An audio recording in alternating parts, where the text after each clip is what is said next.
I only joined the gym to get stronger, but I never expected her smile to make my heart race harder than any workout. The first time I saw her, I almost convinced myself she didn't belong there.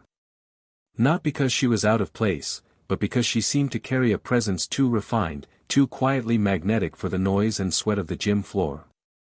Most people around me grunted through their sets, headphones blasting, but she moved differently. Focused.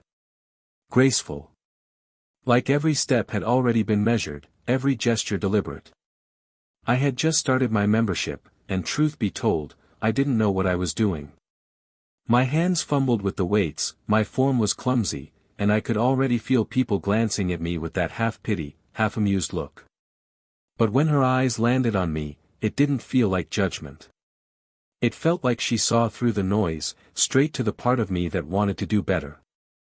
She walked over casually, towel draped over her shoulder, confidence radiating without trying. "You'll sweat harder with me," she said, her voice calm but edged with playful challenge. Before I could even think of a reply, she laughed. Not the kind of laugh that seeks attention, lighter, genuine, with a softness that lingered even after the sound faded. That laugh unsettled me in the best way. I remember nodding, pretending to stretch just to give my hands something to do. "Is that a promise or a warning?" I managed to say, trying to match her ease. She tilted her head, eyes narrowing slightly, amused, as though testing if I could keep up with her pace, not just physically, but emotionally too. It struck me then, the contrast.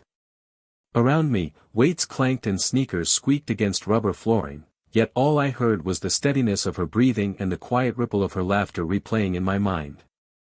She didn't stay long, just adjusted a dumbbell rack nearby, offered a half-smile that felt strangely personal, and walked away.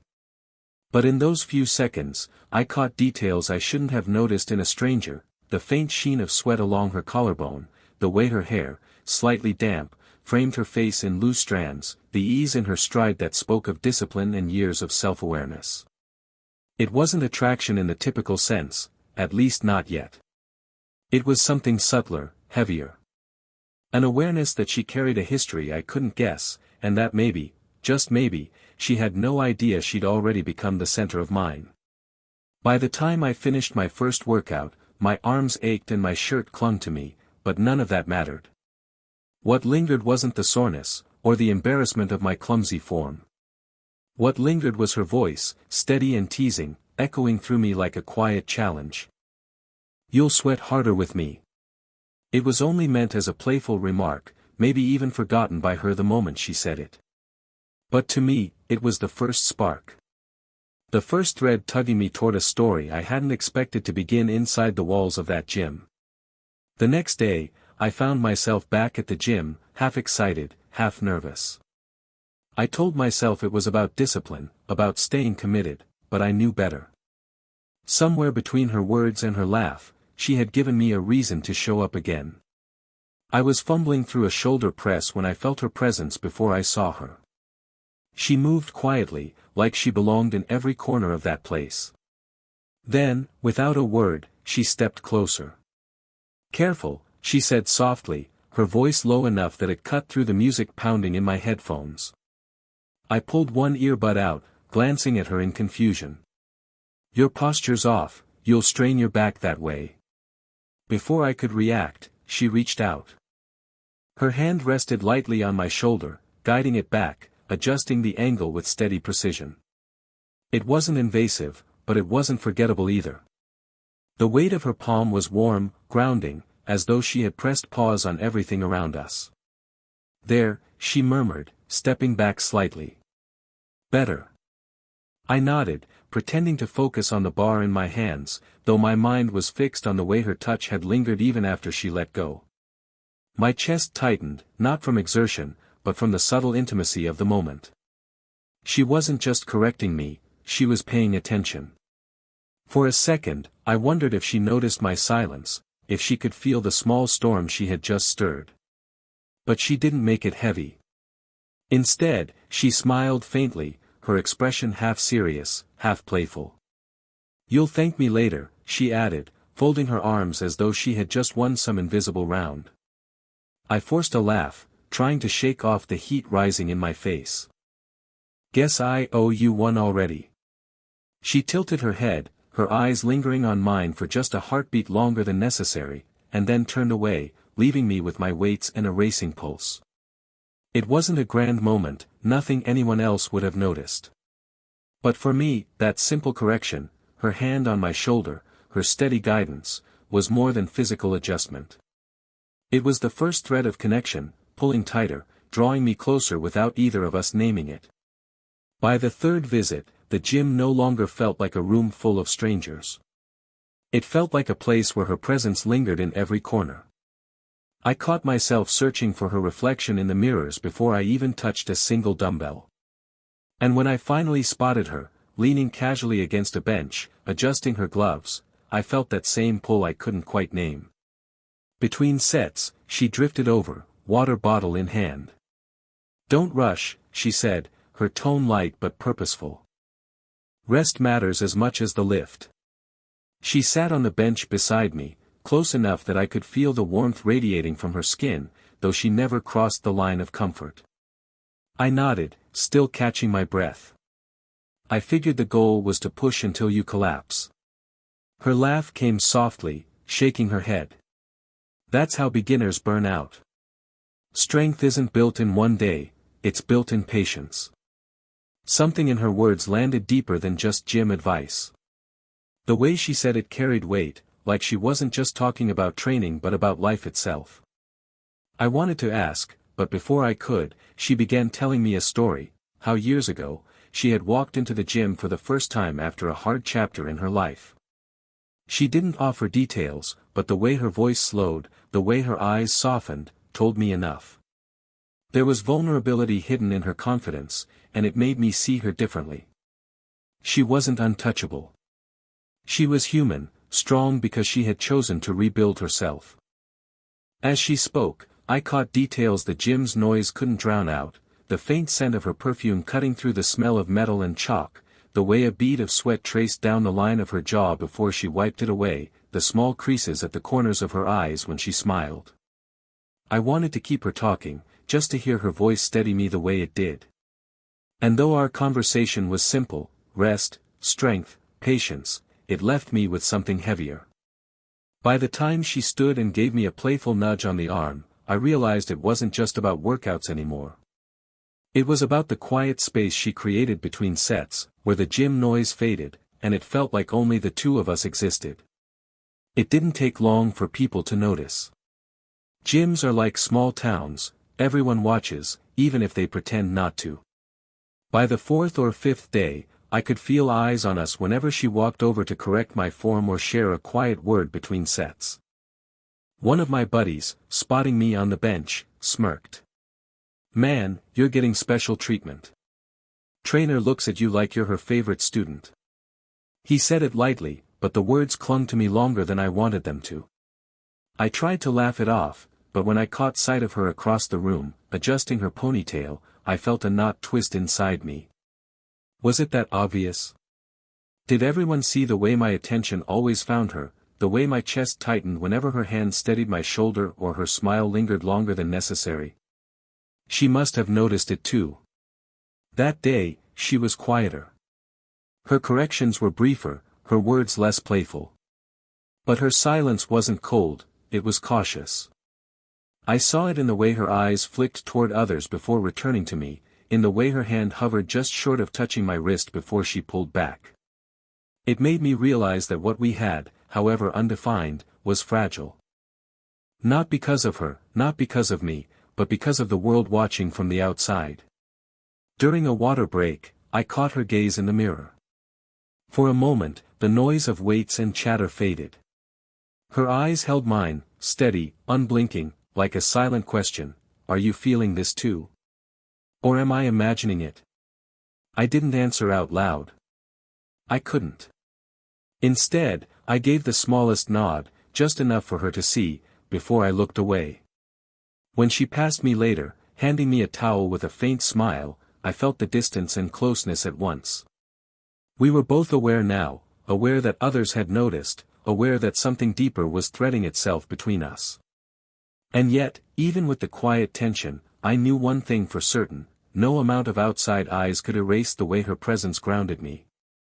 If anything, the subtle resistance only deepened the pull. It was a Thursday evening when I found the gym emptier than usual.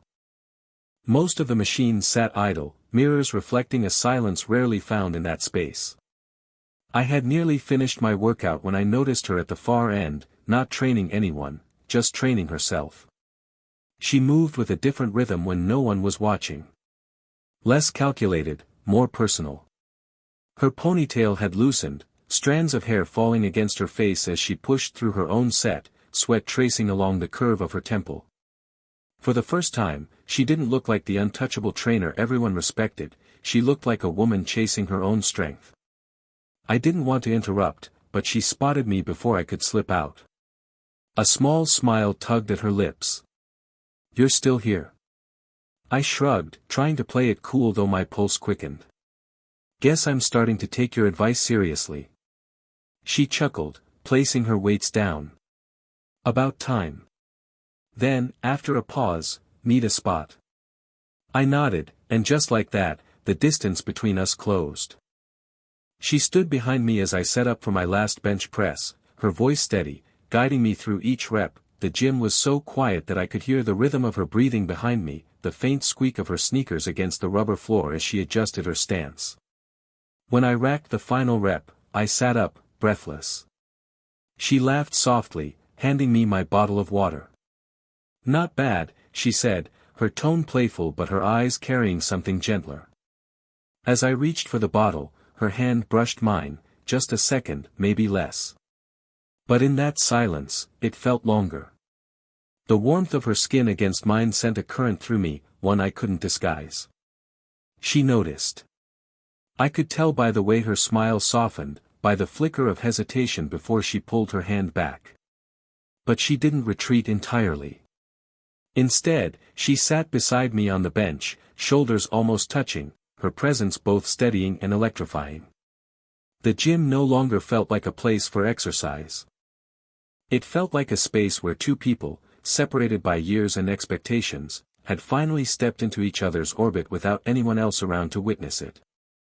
The air inside the near-empty gym carried a different weight that night. Maybe it was the silence, maybe the low hum of machines left idle, but everything between us felt louder. I had finished my last set, yet I didn't move to leave. She didn't either. She sat across from me on the bench, towel draped loosely around her neck, strands of hair falling free. For the first time since I'd known her, she wasn't the composed trainer, she was just herself, and I could see it in her eyes. There was something unspoken pressing against the quiet. "I shouldn't say this," I began, my voice lower than I expected. "But I think I look forward to being here more because of you than because of the weights." Her gaze didn't falter. If anything, it softened, her lips parting slightly as if she'd been waiting for me to say something like this. She let out a quiet breath. "You know. I feel it too," she admitted. "But it scares me. People talk. And sometimes I wonder what it would mean, for you, for me, if anyone thought there was more here than training." Her honesty hit me harder than any workout ever could. There it was, the unspoken truth finally spoken aloud. The tension that had been growing between us wasn't one-sided. I leaned forward slightly, elbows resting on my knees. "Let them think what they want. I'm not here for them." For a long moment, she was silent. Then, with a small, almost hesitant smile, she reached over and brushed a strand of hair off my forehead. Her fingers lingered at my temple, warm and gentle. The world narrowed to that single touch, the way her fingertips trailed lightly against my skin, the faint tremble in her hand as though she, too, was caught between restraint and desire.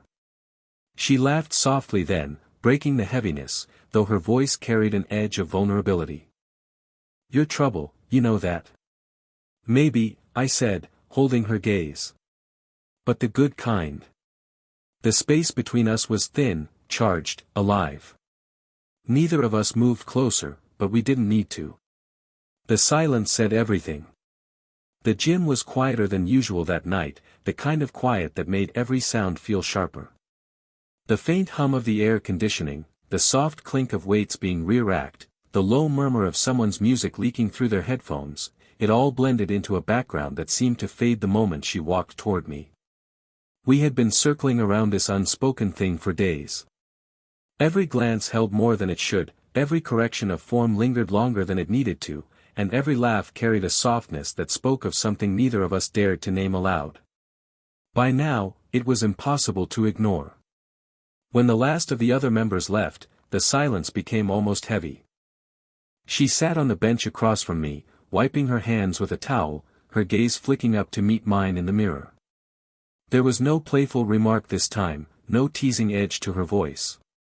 Just quiet honesty. "You know," she said finally, her tone low, "I didn't expect you to stay." I tilted my head, curious. "Stay?" She gave a small shrug. "Most people, they come here, train for a few weeks, maybe a month. Then they drift away. But you show up. Even when it's hard. Even when it's messy. You don't quit." Her words landed deeper than she realized. I could have told her that I stayed because of her laugh, because of the way her presence steadied me when my mind ran too fast, because her encouragement was the first thing in weeks that made me feel alive.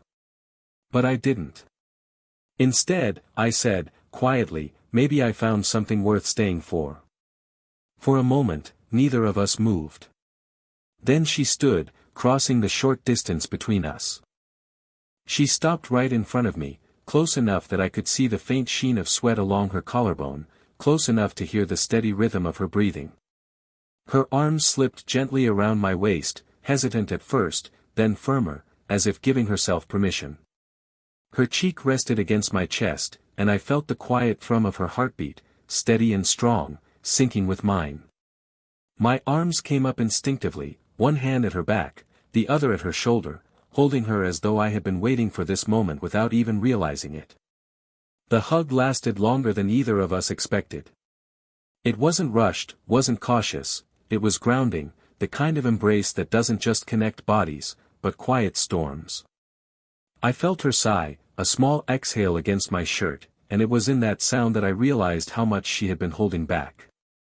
When she finally pulled away, her eyes carried both relief and a trace of hesitation. She searched my face as if to confirm that she wasn't alone in this. "We shouldn't rush this," she whispered, her voice softer now. "Let's not let the world decide what this is for us. Let's just see where it goes." Her words were cautious, but her smile gave her away. It wasn't a wall, it was a doorway. "I'm not in a hurry," I said. "As long as it's with you, I'll take it slow." She let out a quiet laugh, the same laugh that had hooked me on the very first day. Only now, it carried warmth, not just playfulness. She brushed her hand lightly against mine, letting her fingers rest there, a small connection that meant more than anything grand. We walked out of the gym together, the night air cool against our flushed skin. Streetlights glowed above, their pale light stretching across the pavement. Our steps fell into rhythm without effort, and once again, her hand found mine, this time not pulling away. There were no declarations, no promises sealed with words. Just two people, walking side by side, laughter soft between them, and a quiet understanding that something real had begun, something not bound by age, by whispers, or by anyone else's eyes. And in that moment, I realized, sometimes the most powerful beginnings don't arrive with fireworks. They arrive in silence, in steady steps, in the warmth of someone choosing, again and again, to walk beside you.